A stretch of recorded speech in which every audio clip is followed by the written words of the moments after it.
Hollywood could only dream of a script as intriguing as last year's GT3 Class National Championship.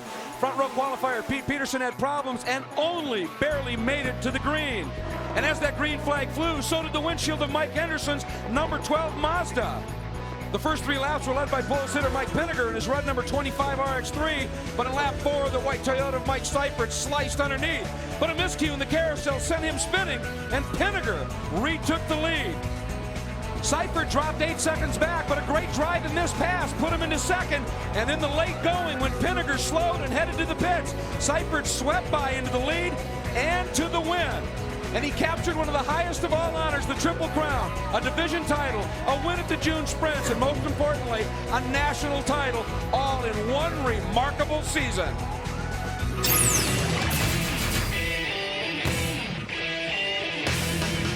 If a good manufacturer's battle is what you're looking for at the runoffs, you'd be hard-pressed to find a better one than GT3. Not only that, some tremendously talented drivers. One of them, Pete Peterson, 4-time national champ, qualified in the front row last year, had a mechanical problem, but he's got another career to fall back on. One of the paddock's best chef de barbecues. Now, Mike Seifert is the guy who came through to win, but it wasn't easy for him either. He had to come up through the pack. He's looking to put another gold on his plate. But you can never forget about Wolfgang Maki. He is one of the true warriors here at the runoffs at Mid-Ohio. Watch for him to come up through the pack. Now, Calvin Fish, you're going to notice that all 3 of these cars are Toyota. What that tells you is these guys know their history here. But Greg, history is the past, and some other marks are looking to change things here today. Rob Bukowski has been competing at the runoffs for 15 years, and he believes he has his best shot at a national championship this year in his RX-7, having beaten national champion Mike Seifert at the June Sprints earlier this season. But I think the biggest surprise this whole weekend may come from the driver driving this blue Nissan. That's Colin Jackson. He's never been to the runoffs before. He's never seen Mid-Ohio before, but he's been bad fast all weekend. He has 6 NASPORT championships behind him. He could be a strong contender here for that gold medal. But Larry Hansen comes off a runner-up finish here last year. That captured him the President's Cup. But look at the body style of his Nissan. It's the brand new 350Z. He believes these sleek aerodynamics can put him a step further onto the top spot.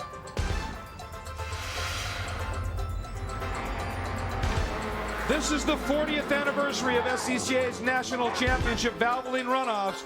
24 classes and a champion determined in each one. This is the 24th of this season's runoffs, and it is one of the most closely contested of all, Grand Touring 3, GT3. Late on a Sunday afternoon here at the Mid-Ohio Sports Car Course. A little bit of cloud cover moving in, but still a great day, a great crowd, and an absolutely great track. I am Greg Creamer. Great to have you with us, joined by David Hobbs, Calvin Fish, and Sandy Hang down in pit lane. And David, tell us a little bit about this track, particularly with these current weather conditions. Well, it's a wonderful day for racing, and there you see the track, 2¼ miles, 13 turns, not a lot of opportunity for overtaking. Nice undulating track, very great for drivers to drive and get a good time here. Turn 1, the fastest corner here, very fast, run up to 2. Some out-braking opportunities go into turn 2, but you really don't want to mess turn 2 up because it's so important to get the exit right, because it's a downhill straight all the way from 2 to 4, which is another opportunity for overtaking. Big opportunity. 4 to 5 steeply uphill, 5 to 6 is steeply downhill. And then all the way to see the road. You've got to get real momentum here as you go through 6, 7, 8, 9. Another important corner, drops away. There's an adverse camber on the exit of that corner, and you want to get a good run up to 9, up to 10. 11 is a deceiving corner. It's pretty fast, but it has some bad camber to it. Well, they're going to be running out there, and there's a nice field that's going to be doing it. Some 30 cars. Let's give you the starting lineup. Colin Jackson got pole. Pete Peterson, right where he qualified last year, had problems. Maki, his best qualifying ever. But notice where Rob Warkocki is. He won the June Sprints. He's 9th.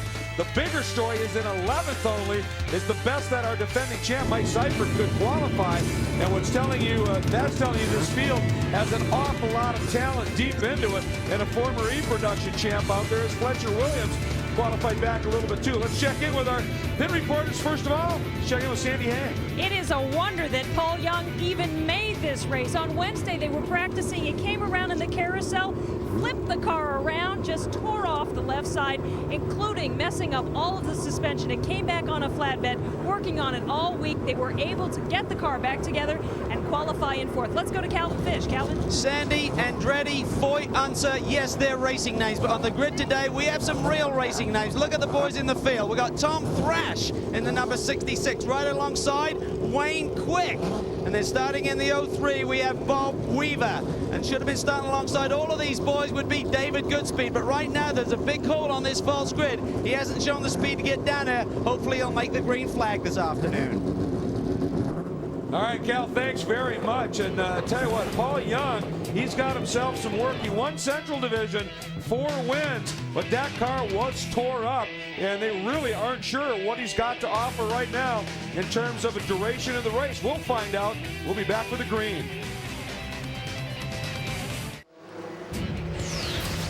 Today's Speed Channel coverage of the 40th anniversary SCCA National Championship Runoffs is being brought to you by Valvoline.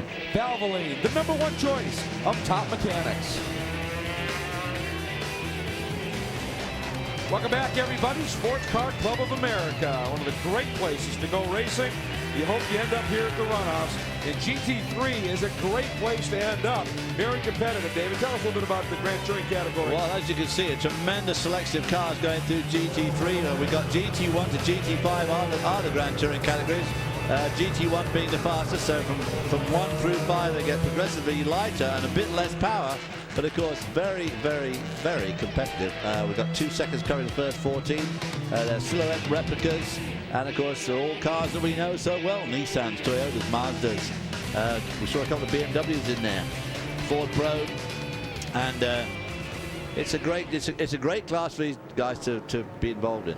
It truly is. We've got a great onboard camera for you, too. It's number 98. 4-time champ Pete Peterson qualified outside of the front row. The good news for him, he's already made it to the track, which he didn't do until after the green last year. And Pete Peterson has won a few championships over his days. The last 4 years, it's been him or Seifert. Let's check in with our pit reporter, Calvin Fish. What's up? Well, Greg, there's a big surprise here. Colin Jackson on the pole, of course, and he's in that Nissan. Now, that's a 2.4-litre motor going up against Pete Peterson's 1.6-litre Toyota. Big horsepower advantage, maybe 50 to 60 horse, and more importantly, maybe torque. So when they get that green flag, look for that Nissan to jump. Sandy. Well, there are also many, many, many Mazdas in this. Overwhelmingly, the number of Mazda RX-7s in this race. The fastest qualifying Mazda is in 6th spot on the grid. The lone Ford Pro qualified 4th. That was Paul Young, who we talked to earlier. All right, thanks very much, Sandy. And one of the interesting things, the engines in the Toyotas, Peterson, Seifert's, Maki's, those are basically variants of the Toyota Atlantic Championship race engine. And so that's the story. Now, first of all, let's head down to Calvin Fish. Calvin, I'm going to put you on the spot here. Who do you think's got it?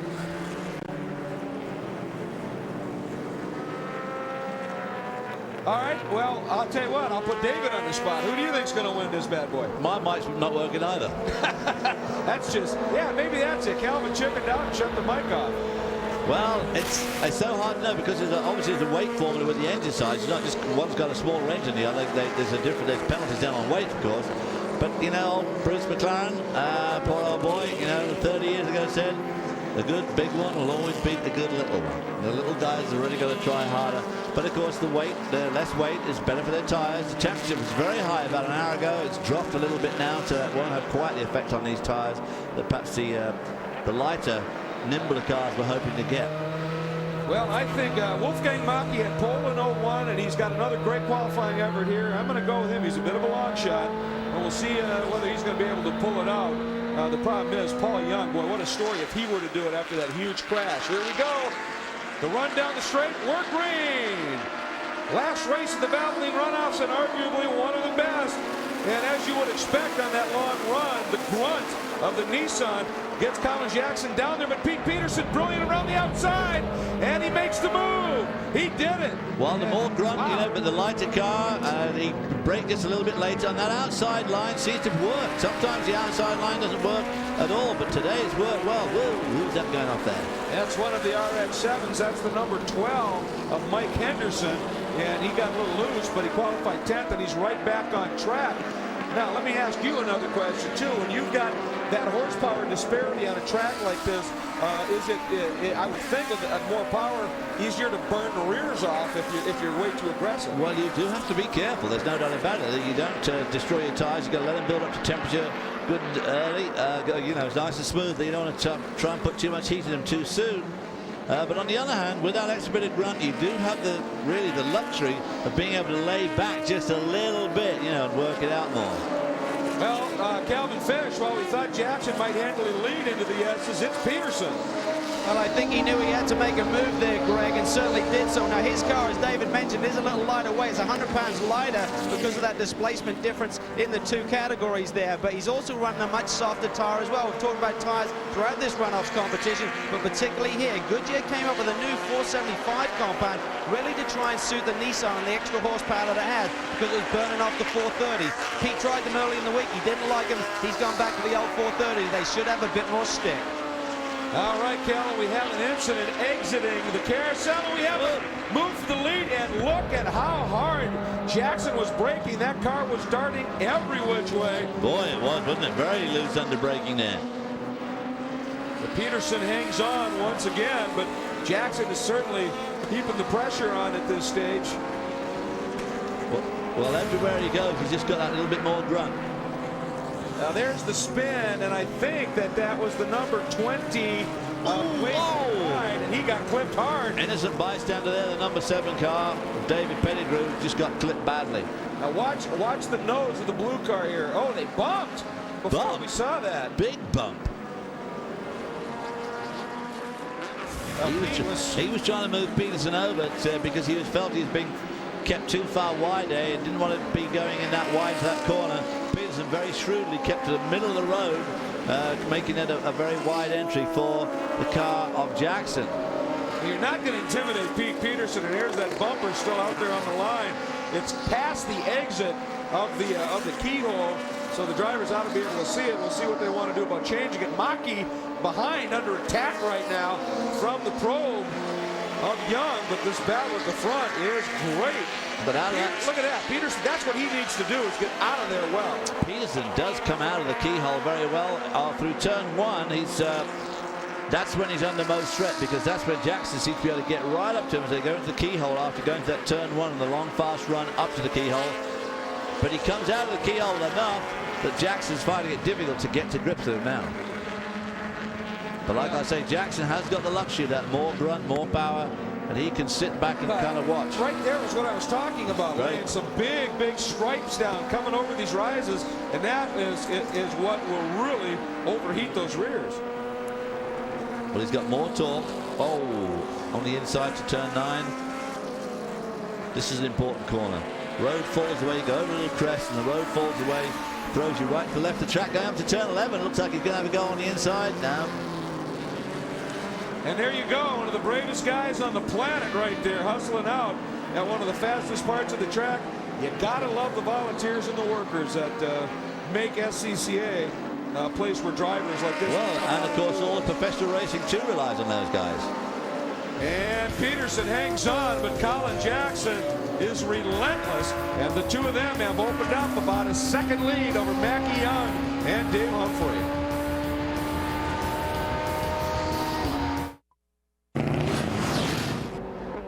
It was one of the more controversial finishes in GT3. With 2 laps to go, Pete Peterson tangled with John Serino to claim the championship.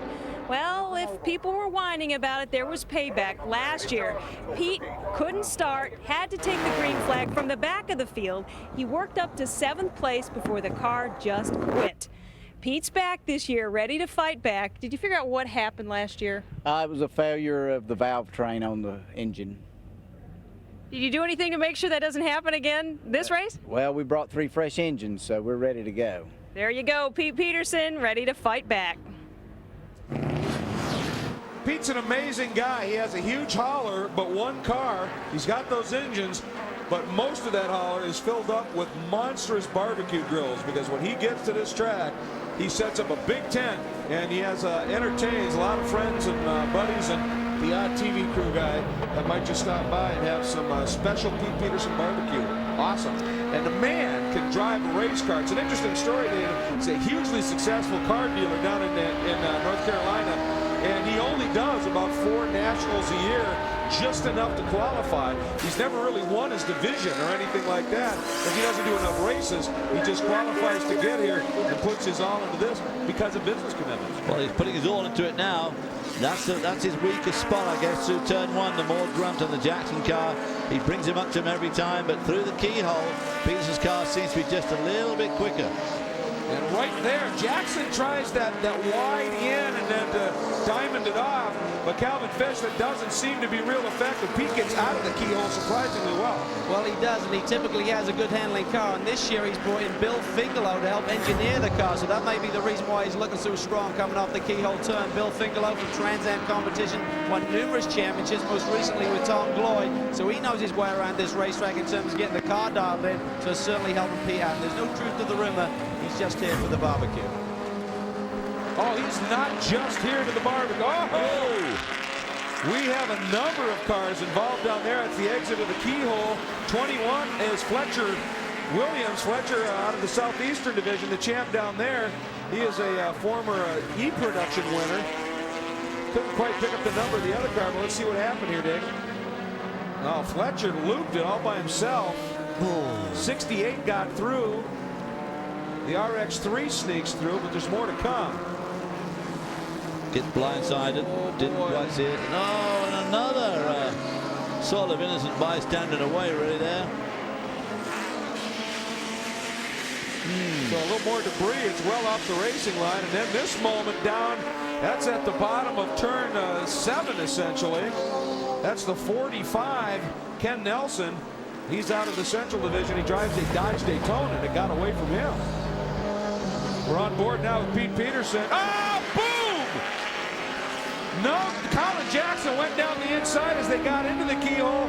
Peterson's held his line. Jackson pushed out a little bit and just really pinballed right off the side of Peterson. And that opens the door up. Here comes Maki. Young is there as well. Wow, he's under severe attack here now as they come down to the turn 4 braking area. Does a good apex. He's going to try and make that some ground now on Jackson. It's going to be difficult. Here it is, turning into the keyhole from behind. And you know what? This pass could get taken back because I saw a yellow flag at the flag station, and the leader, Jackson, was not past Pete when he hit the yellow flag and passed him prior to the debris on the track that I'm sure was the cause of the yellow. This one may not stand. Ooh, that may not stand. I have to take a look at that again and see, but there, I'm sure I saw yellow, and it was pretty blatant. And the rule there is if you can get the pass made before you get to the yellow, you're fine. Or if you pass him after whatever caused the incident, you're okay. But in that yellow zone, that's a big no-no. We'll have to see. So Jackson now opens it up quickly over Peterson. Maki, Young, Humphrey, those guys still having a good battle. Peterson, after that, he got put off there as he went through the corkscrew, which allowed Markey, Young, and Humphrey to catch up with him, but he seems to have got himself together again now and pulling away from him just a little bit. And here's the move. Go ahead, Sandy. Go ahead, Sandy. Fletcher Williams just ducked in. They spun around there. Just a little bit of a handling problem, but they're going to get that car right back out. Yeah, he got it got away from him big time, and right as you were saying that, Humphrey got underneath the probe of Paul Young. And Sandy, you talked about the problems Paul had with that damage. That car's obviously pretty quick. He's not losing much to a very, very fast group of drivers up front here. There's Maki having a great run, third. Right now, Humphrey, though, David, in that red Mazda, he looks to be a car that is getting quicker as this race is unfolding. Yeah, his fastest lap of the race so far, right up there with the lead. His fastest lap of 33.8. Our leader's fastest lap, Jackson's, a 33.6. So obviously, Humphrey's car going pretty quickly. We're back on board with Pete Peterson, and up there in the distance, you see the blue machine of Colin Jackson. That is your margin. And we'll be back to the GT3 National Championship race here in Mid-Ohio. For many years at the SCCA Runoffs, the Grand Touring categories have put on some of the most amazing races. That is the case today at the Valvoline Runoffs. It is GT3, the national championship, to wind up this 40th anniversary of this very, very special event. On board with Pete Peterson, and again he has slipped back to second as a result of that grinding pass. We're watching him now as they're now starting to come up and work some traffic. Or is that traffic? That looks like it might be Paul Young in that probe. I wonder if Pete has suddenly slipped back for some I don't see signs of Colin Jackson anywhere. That's why I think that car in front might be the probe. And Peterson may have had a problem here somewhere on this last lap. He's coming to lap this Mazda on the right. He's catching it just at the wrong place as they come into turn 11. Now there, see the yellow right there. There's the yellow, and he was not clear of him. But as he gets to the, he's not even to the exit of the turn yet, he noses ahead. And that yellow is to wherever the cause of that yellow extends is that period. So this is going to be very, very iffy. So watch it right here and see if we can pause it. There's right the yellow there. right there. And he is so he is going right through that yellow period there, right through where the flag is waved, and that's pretty clear that he shouldn't be doing that. Good spot, my man, because that is a marshal for him. Yeah, well, but the other thing is I just realized, because I had a little help from Fran Leonard, who's in the booth here. He said he thought he saw some stripes in that, which means it might be a debris flag. And if it's a debris flag, that passes just fine. So that may be the case why nothing has happened yet to Colin Jackson. I just saw that out of the corner of my eye. But that is indeed the case. And it is indeed the case that Pete Peterson had a moment somewhere on the track as he slipped back to 5th. He just now got by Paul Young and picked up 4th. But Maki now is in the 2nd spot, and Humphrey is in the final medal position. So interesting what happened perhaps here to Pete Peterson. Maki also turning some pretty good laps. Yes, he is. There's your leader, Jackson. And with whatever happened to Peterson now, he has got himself a lead of some 3.5 seconds to check in with Cal Fish in the leader's pit. Well, we're down here with the whole group. We've got Glenda Jackson here as Colin's wife, and everyone's surprised by the performance of your husband this weekend. But coming from the West Coast, a lot of the people out there said just watch till he gets there. He's going to be fast, and I'm sure he's doing a great job for you. You have to be happy. There he goes, and he's doing a great job. He always does a great job. Good driver. We have a great team. Is he nervous as tall before the off today? I mean, being on the pole is one thing, clinching a national championship, whole other ball game. A little bit more, I think, but he's a good driver, and I think he's feeling pretty confident right now. Well, big smiles down here right now. They're certainly unaware of the caution situation, but let's get down to Sandy Hang for another story. Look right here, this hand. This is the hand of the crew, Wolfgang's crew chief and friend, Russ Theus. How is he doing out there? Oh, he's in 2nd place. I hope he's just biding his time and has a little something for that #1 car. Counting laps there by hand. What about times? It's the easy way to do it. I just mark it with a pen. Well, if you recognize Russ's face, he's been racing at the runoff for years. He's now doing a little vintage racing, but he's just helping his old friend Wolfgang. And Sandy, for the last a couple of years, he's also been doing a little crew and chiefing and engineering in Trans Am. And of course he drove in the Trans Am just a few years back. Yes, indeed he did. And right now, his charge, Wolfgang Maki, is starting to feel some heat from Dave Humphrey, who is right there behind him. Problem for them is they're about 4.5 seconds back of your quickly fleeing leader, Colin Jackson. Larry Hansen is a teacher at Eureka High School in Northern California, and he comes into the runoffs this year, fresh off a podium finish in 2002 and hoping to go one better. But Larry, you have a pretty unique race crew working on the car. Yeah, they're my students. We've built and designed 6 race cars, and some of them have even gone off to Whistling Cup racing. Now, I know that this new 350Z took a lot of hours and a lot of commitment to get it here this weekend. Talk about the efforts that the kids went through. I have 3 students that gave up their whole summer, 10 weeks, 10 hours a day to put this car on the racetrack. Well, certainly the hard work has been done. Larry Hansen now has to go to the racetrack, try and teach the other guys a lesson, and hopefully bring home that gold medal. Well, that car has, I'll tell you, they did a brilliant job building it. I have not, I'll be honest, not many GT3 cars, David, have that fit and finish. And also that sloopy a look. That is a beautiful race car with tremendous potential. It is a great looking car, there's no doubt about it. A wonderful, wonderful paint job, and they're running in sixth. A solid sixth spot at the moment, but they're about 17 seconds behind the leader, so no gold medals, I shouldn't think, for Larry Hansen. That's a lot of fun for those young kids as well, to be able to work on a program like this. Right behind him at this stage is our national champion. You see Mike Seifert right there, a couple of cars back. Gary Bachman right in between him in one of the old RX3s. And this is the interesting thing about this category. Some of the cars, Seifert's included, and certainly Larry Hansen's tube-frame, purpose-built race cars with the silhouette body hung over it. Bachman's and some of the older cars here in the field are actually heavily chopped and cut up production cars that obviously still get around these tracks here pretty quickly. Sometimes it's easy just to start with a space frame, with a tube frame, than to try and modify an existing car. Seifert, our champion from last year, qualified 11th. He's now up to 8th, looking pretty racy. Should get around Bachman, and then of course Larry Hansen will be in his sights. For Seifert, this is definitely a little bit of an off performance here. He just has struggled in terms of speed for qualifying, and this is such close competition here. Here we go. Now this is Colin Jackson, and look at that. Fastest lap, a 1:33 flat, and the next fastest lap, a 1:33.7. So there's some pretty solid indication. Actually, Pete Peterson did go a 1:33.2. So Pete is definitely quick, and Pete now has fought his way up and gone by Mackey. So Pete now is perhaps on the move. He's up to 3rd. He's at least in a medal spot. See if he's got anything for Dave Humphrey. Well, he's working hard. Boom. Bit of oversteer there, coming up over that brow at turn 7, 8, down to 9. Gonna get some good momentum through here. Look at the way it goes over that hill. The road falls away to the left there.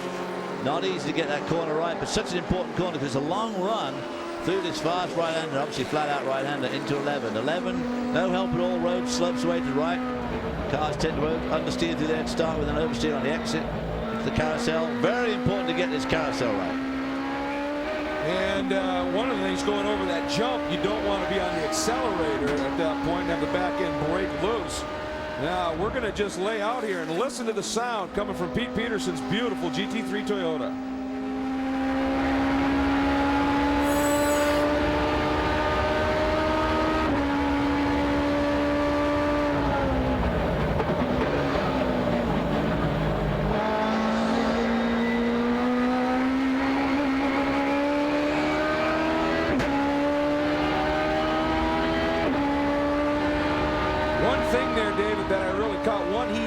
Classic instructor line here, turning in a little early into the keyhole, but he's so gentle, just gently feeding a throttle until he knows he's straightening out, unwinding, and can really get aggressive on it. Yeah, he's doing a good job through there. And right there, the number 99 of Hansen runs now in the 7th spot. Cal? Well, we talked about his young crew, and the rules here at Mid-Ohio mean that you've got to be 18 to be down here in pit lanes. So as you look up in the balcony area there, a couple of the guys, there's Jeremy Holland on the right and Zach Hoover on the headset talking to the driver as he goes around the racetrack. What a neat deal. He's a lovely man, Larry Hansen. Finished 2nd here last year on the podium, won the President's Cup, so he's got a great crew behind him, even though they can't be hands-on during the race. Well, and he is exposing those kids to a great, beautiful, fun world out there with just the travel alone, and then exposing them to motorsports and building the future of road racing in North America. That is awesome. We'll be right back.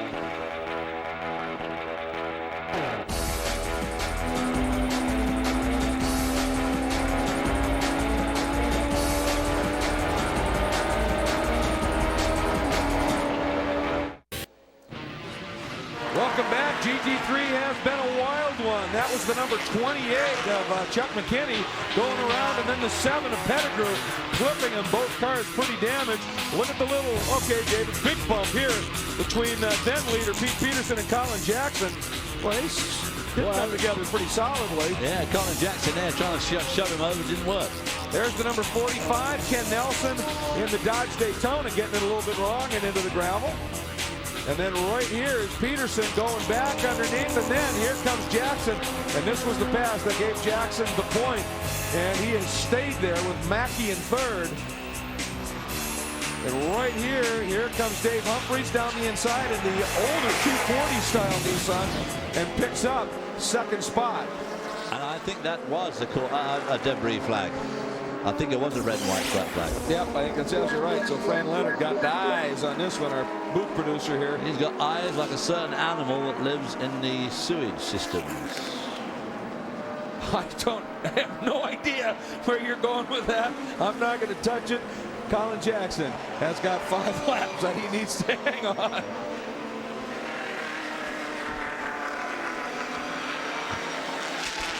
What I wondered about is you see right here, Pete Peterson is just slowly but definitely starting to flip into that margin that Dave Humphries got in second. Yeah, it's going to be tough though with only 5 laps left. Well, there we go. Humphries in some traffic, and I think this is going to work for Humphries here, as I don't know that Peterson's going to get by this car. No, Peterson gets hung up. Sandy? Well, I'm with Stephanie Humphrey, Dave's wife, and crew member. Gotta know if he's got eyes in the back of his head looking out for Peterson. Oh, he knows Peterson is right behind him. He knows how to look in his rearview mirrors.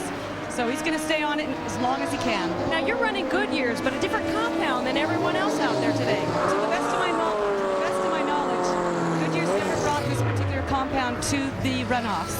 So we're quite pleased to be running it, and obviously so far doing so well. And you feel like a little bit of a guinea pig here? Oh, not at all. We've used the same compound throughout our entire NASPORT season. It's a common compound that we use. Just it's never been used in Mid-Ohio. Just not here at the runoffs. Well, today. And you're playing a little poker. Don't want to say exactly which compound that is. Not right now. That's Stephanie. Well, thanks, Andy. We should probably explain NASPORT. You've heard that name thrown out quite a bit. It's a West Coast GT championship. It's GT3 and GT4 cars that run in a couple classes, and they put on their own little series out there. It's a lower tier pro series, but I tell you, out on the West Coast, the competition is incredibly stout, and that's where these guys, you hear that name thrown around, so that's where a lot of these people get their racecraft and learn to be extremely fast drivers. Drop back just a little bit. That's John Mills in the yellow RX3 and the number 65 of Terry Whitlock. That is the battle right now for 14th, and it is being held. And again, this classic example of that older, the older RX3, which is definitely a space frame that's been chopped up and modified, and the guy behind him, Whitlock, in a tube frame RX7. See those big flares on the car there? Not exactly as aerodynamic as our lead cars, Colin Jackson, Humphrey, and Pete Jackson. Very aerodynamic cars. These lose a bit to be desired there. And that battle continues to go the way right now of that beautiful yellow RX3. Boy, some of these cars are just great as we hop on board with Pete Peterson. And he's dropped back a little bit. Maybe trying to let some tires cool down for a last-minute charge. Welcome back, everybody, and we have a phenomenal battle unfolding right now, essentially for the 6th spot. It's held by Gary Bachman, but you just saw Mike Seifert, that white Toyota, sneaking by the 99 Nissan 350 of Larry Hansen, and that's going to put Seifert up into 7th. And we'll see now if he's got anything for Bachman, who's right in front, and I think right in front of them is Paul Young in that probe. So really, we have at this stage 5th, 6th, 7th, 8th, and 9th pretty well closely covered here. Boy, I'll say. There goes Bachman, and here comes Seifert. And I guess the probe of Young has actually got himself a little bit more room than I had first expected there. So he's obviously got through some traffic very well. And now Seifert closing right up on the back of Bachman, trying to pick that spot up. And there's Hansen in the Nissan. And boy, Seifert's gone, he got by him and cleared him pretty well. Here comes Seifert going late on the brakes. That was pretty optimistic. I think that may have been to rattle him a bit. Coming from rather a long way back, I'd have said there. As you said, a bit optimistic, but quicker through those 2 turns in the 69 car of Bachman, but Bachman still holding him off. Seifert, of course, having come from 11th on the grid. Not like last year. Boy, look how quick Hansen reeled him back in again. I mean, he had lost a lot of ground on that run from the keyhole down into the S's, and he is all over Seifert. Meanwhile, here's the number 73.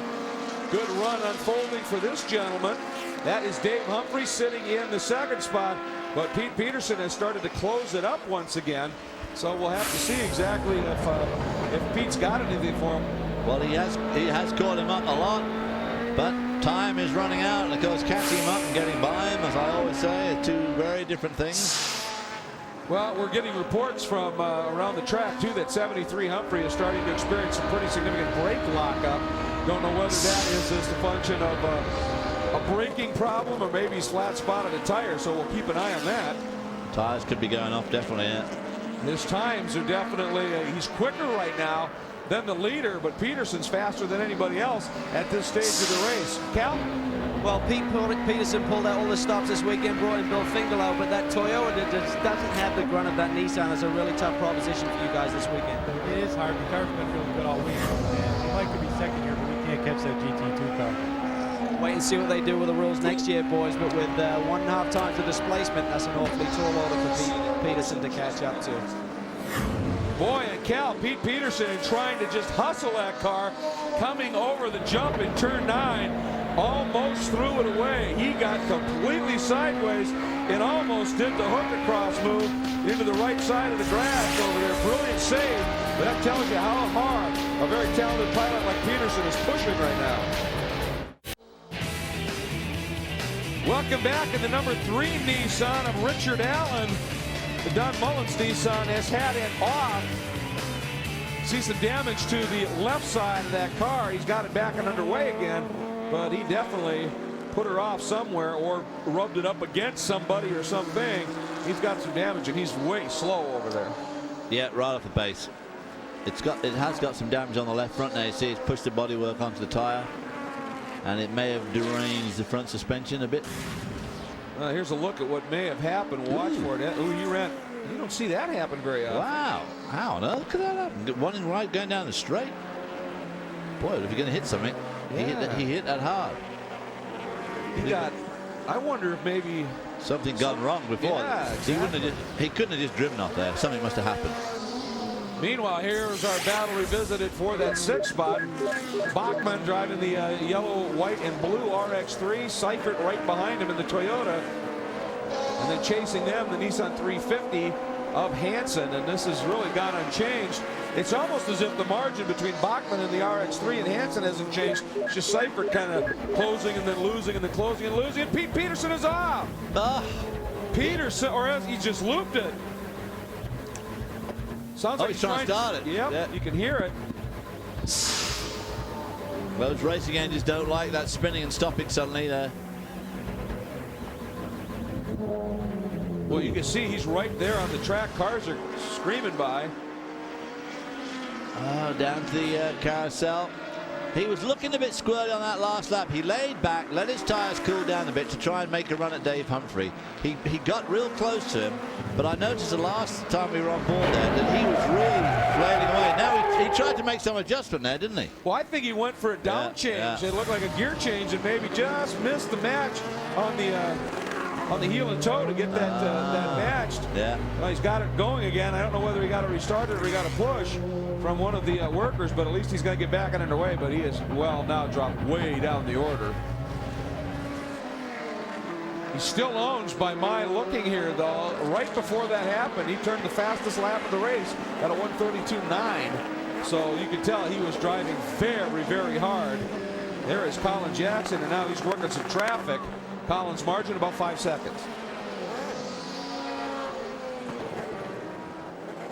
See if he gets by everybody here cleanly. Boy, he got balked there, but he's got some room. He can be very careful in traffic now, and that's a right nice feeling. And he played it beautifully and brings home a championship. That Nissan doing the job they intended it to do.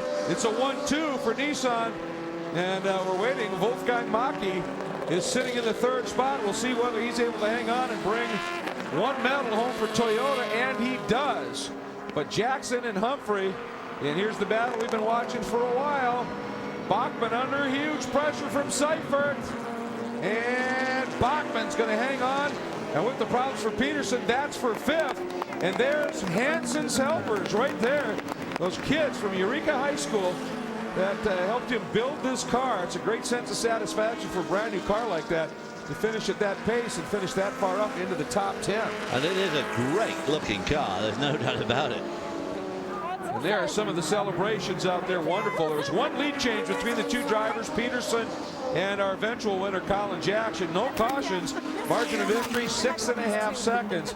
So after Peterson's demise, obviously Jackson was able to have things pretty much his own way. And he's out there enjoying the cool down lap. Everybody gets one, but a bit more special when you've just won a national championship. Boy, I tell you, he did all that was asked of him. There's no doubt about it. He came over from the West Coast and really showed these guys up. And let's check in with Sandy Hang. I'm with Glenda Jackson. You were whooping and hollering there just a second ago. What a great race. That was awesome. Awesome race. Yeah. At any point, did you feel threatened or think that there may be a little trouble? Well, yeah. yeah, well, yeah, but we can always count on Colin. He'll always come through, and he can hold it together, get by. He's steady. He's a good driver. And here he comes. Here he comes. Glenda's looking aside because she wants to run down there where he's about to take the checkered flag for his victory lap. As well she should, and there she goes. And this is a very, very special moment. SCCA competition, even at this national level here, is very much a family thing. And she looks back trying to outrun the camera. I'm impressed. If that's Jeff Kelty, I'm really impressed. That's Morrow Fisher. He's got the camera over his shoulder. He's probably got the handkerchief tucked under his hat, and that thing's flying in the wind. He's in shape. He's in excellent shape. Unless he just falls over now. Nope, he's good. And there's the celebration. All right. They are very happy indeed. Here is your top 5, and when we come back, we'll visit not just with Colin, but a few of the other finishers as well. Don't go anywhere.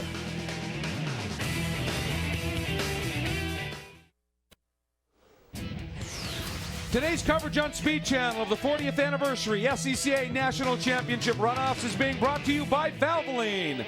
Valvoline, the #1 choice of top mechanics. Welcome back, everybody, and there is Pete Peterson, depressed, I'm sure, after coming here the last race of the weekend, being one of the contenders and having it go away. He did get fast lap, though, so there's something anyway. Colin Jackson the win. Humphrey and Maki filling out the medals, then Paul Young and Gary Bachman. But this is the time to celebrate the gold. Sandy? Right now, Glenda Jackson is giving her husband, Colin, that gold medal. Oh, my goodness, there's a kiss, because this was, this was a hard-fought battle. You were bumping and banging, it seemed like, with Pete Peterson there. What happened? Yeah, well, we got into the back straight. The S's there side by side, and he just wanted it worse than I did. He just came right at me before the apex and let me know that I was going over the curb. So I decided to get him in the next corner. And as a matter of fact, we hit 3 times there, all on his part. And he actually hit me going down the straight, which I've never, in 51 pro races, I've never had anybody hit me going down the straight. Ouch. What about the pass? He pushed out in the keyhole, and I went down the inside of him.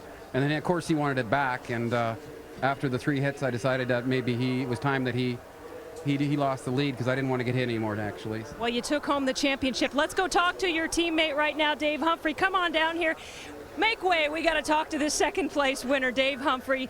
You guys are teammates, but this was definitely a tough job for you. It was. Colin and I have raced together for a lot of years, and he's always been my benchmark. If I can catch and run with him, I know I'm having a good day. So when things worked out, we finished 1-2. I didn't qualify that great, and I wasn't very happy about that, but hey, we brought the 2 cars home. I've got to ask you real quick about that pass. We were watching. Wolfgang? You talking about Wolfgang? Yeah. I just got a real good drive on him coming out of turn 1, and then the motor kind of carried me up to him, and he tried to make a move to block me, but then he just let me go. And you got it. Congratulations, Dave Humphrey. Let's go to Calvin Fish. Well, top Toyota in 3rd place, Wolfgang Mikey, and those Nissans were awful strong today. Yeah, they certainly were fast today, and they did a good job, though. And that's the way it goes. There you go. He says it all. That's the way it goes sometimes. They're a little bit stronger today. They deserve the win, deserve 2nd place. Let's go back up top. All right, thanks very much, Calvin and Sandy, and let's show you the full field results. And Paul Young, after that huge crash, to come back for 4th. What a great run, and of course the battle that Bachman had. He had to stay in front of some very fast stuff, and he paid it off. Let me leave you, if I can, with just a couple of quick stats that tell you about the quality of SCCA national competition. We had 24 races, over 1,100 miles. It's 479 laps. There were 8 total cautions for 21 laps. That was it. And through these 24 different races, we had 45 different leaders. So